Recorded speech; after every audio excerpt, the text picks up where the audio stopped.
Hi guys, I'm Renegade Mercury, and welcome to 5 absolutely essential farms you need in your Minecraft survival world. I'll figure out something catchier. Or maybe clickbaitier. Let's get right to it.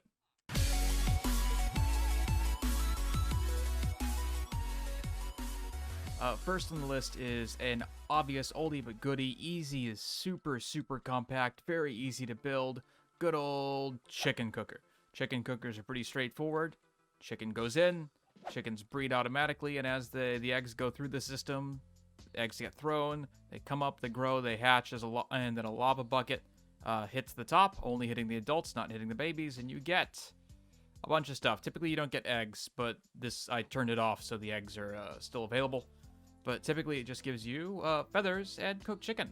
Never have to cook chicken again, especially if you put one of these babies near your spawn chunks. Even if you don't put them near your spawn chunks, they're still pretty darn good. Going on to our second little one over here. My favorite, Kelp Farms. Now, Kelp Farms are really cool because you get to extend them indefinitely in the lateral directions. You can make them even taller by making them wider or just stacking them.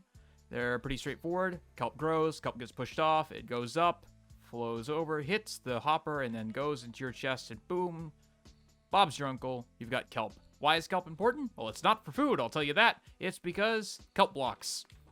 You get a few kelp started, and eventually you can set up a little system using cookers and hoppers, and eventually, well, smokers and hoppers, eventually you'll have basically infinite dried kelp blocks to cook anything your heart desires. There's only one problem. You do have to craft the dried kelp into kelp blocks. But otherwise, I say this is the best possible fuel source. It's the one I always go to, and it's so easy to set up. Next, it's the goodie, the classic, the also turned off, villager breeder. Why do you need villager breeders? Well, in a word, mending books. In another word, literally any other possible book you can get. Or actually, a decent number of trades too. Especially if you're looking for things like totems of undying from those upper level clerics, you're gonna want a villager breeder.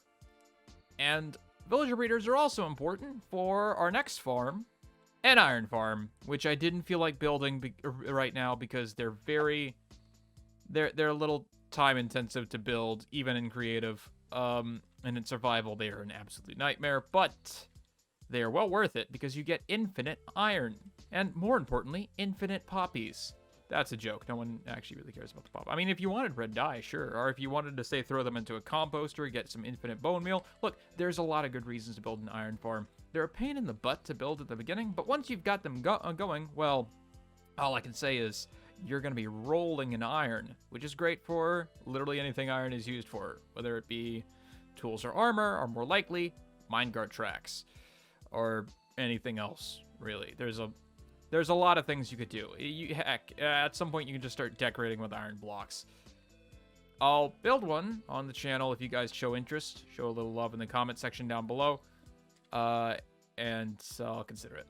I hate building iron farms. I've built enough. But I'll do one. And then finally is the Coarse Fruit Farm. Why are Coarse Fruit Farms good? Well, they're very easy to set up. Every time you run, you go through, you run them, they flush out the coarse fruit. You pick them up, you plant them back down, and boom, you've just got an infinite supply of coarse fruit. Now, why are coarse fruit good? Well, I made a short video about that last week that you guys can go watch right now on my channel. Check the iCard at the end of the description.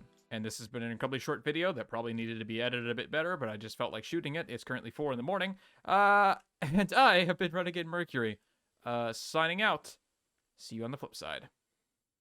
Oh, and of course, as always, if you like what you see, or if you would like to hang out a little bit, just check out some of our other videos, well, consider dropping a like and subscribing. It means a lot to me. It means a lot to the algorithm. It means a lot to my wallet. Whoa, that's too far. Love y'all. Bye.